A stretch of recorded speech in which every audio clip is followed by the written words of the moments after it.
Clandestinely concealed in this Hollywood classic is a prophetic prediction about the events of September 11th. Doc! I have to tell you about the future! I have to tell you about the future! Our first clue, the clock in the background secretly depicts the number 9/11, with the hour hand occupying the 9th window and the minute hand resting in the 11th window. Marty is desperately yelling, "I have to tell you about the future," while the clock says 9/11.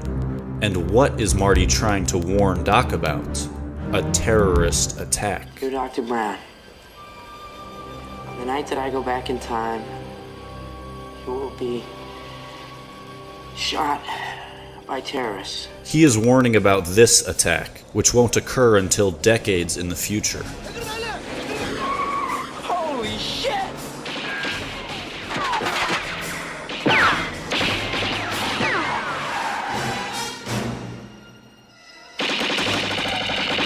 The terrorist ambush occurs here, in the parking lot of the Twin Pines Mall.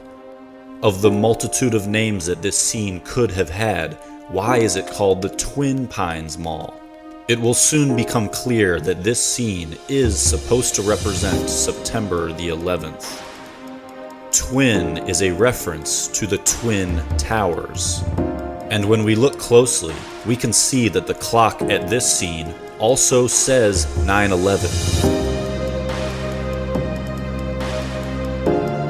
Both of these clocks veil a code for September the 11th, the first appearing during the warning of the attack, and the second appearing during the attack itself. And to even hammer the point home, here at the Twin Pines Mall, we are shown two more clocks, and both of them also display the barely hidden value 9/11.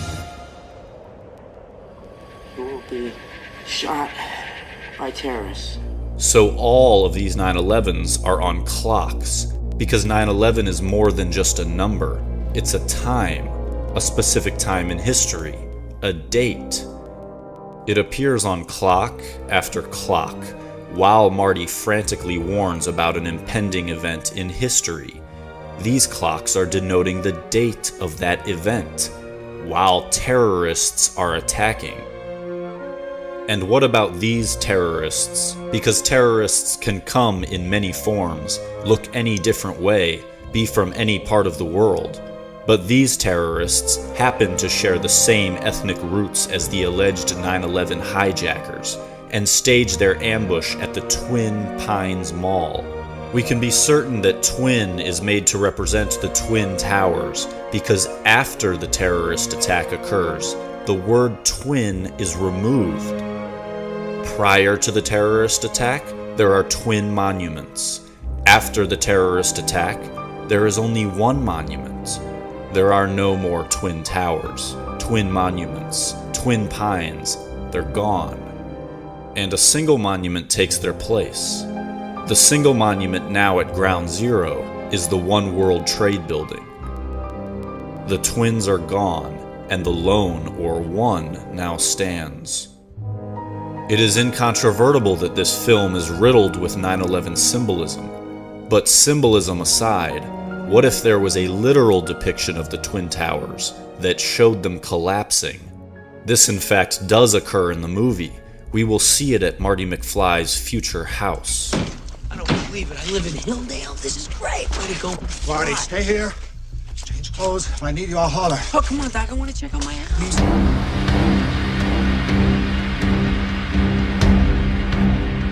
What happened to Grandpa? Oh, throw his back out again. How's Granddad's little pumpkin? It is at this residence where we will be introduced to a scene so prophetic that it will turn our entire worldview completely upside down.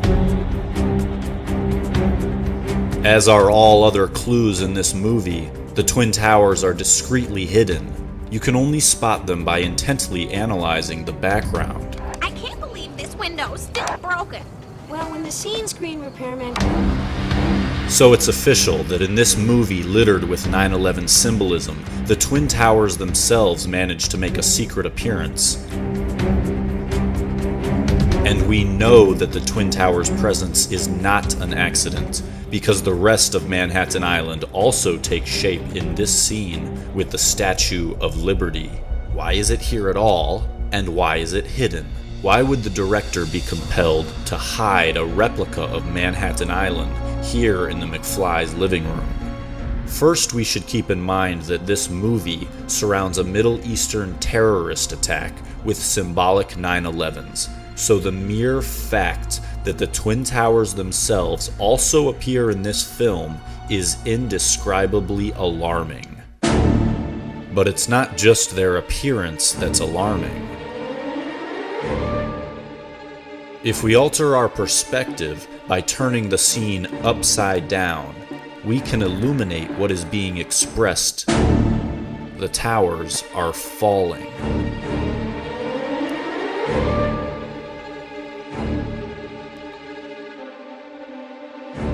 It would solidify our point if there were justification for viewing this scene upside down.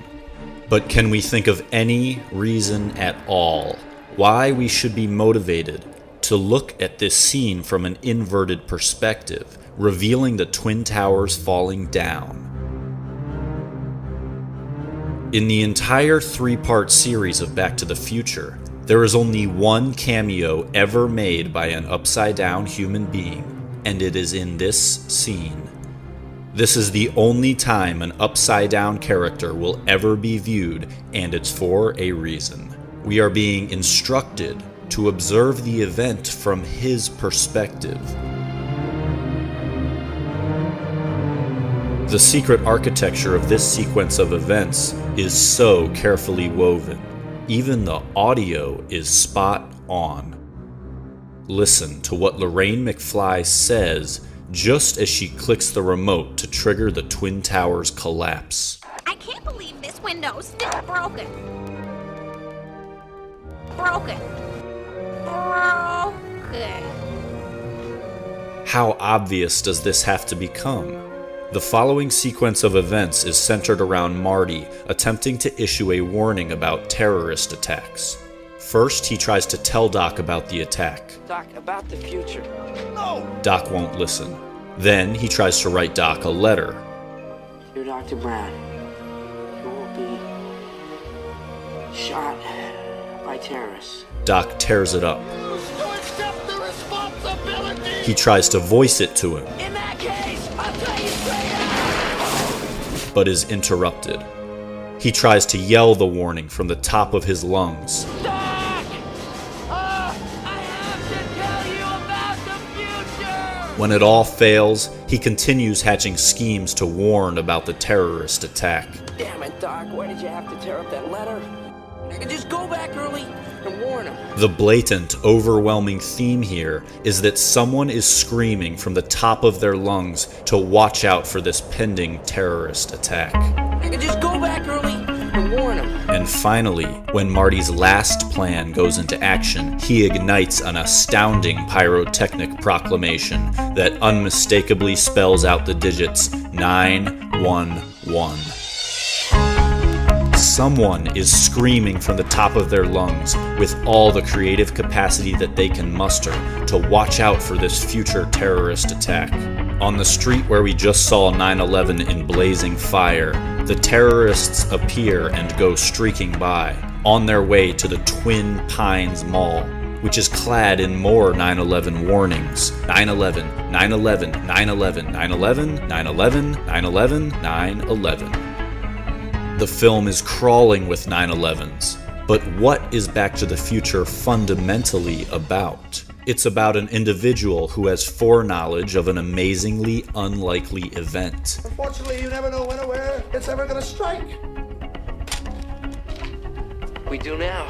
A tower that is going to be struck down from the sky. This is it.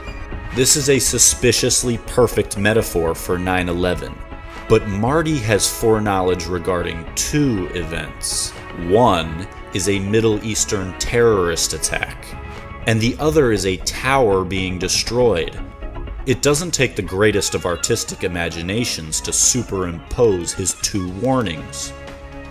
What are the chances that a movie displays all these 9/11s and the plot of the movie is a prophecy about a tower being struck down while Middle Eastern terrorists stage a surprise attack at a scene called Twin?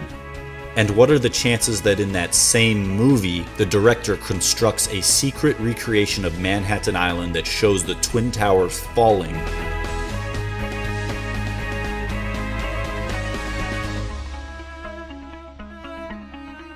But how does Marty know about this tower being destroyed? He acquires this information about when and where the strike will happen via this flyer from this woman. Take a look in the background, where you'll see the actual, all-seeing eye of the Illuminati. You never know when or where it's ever gonna strike. We do now.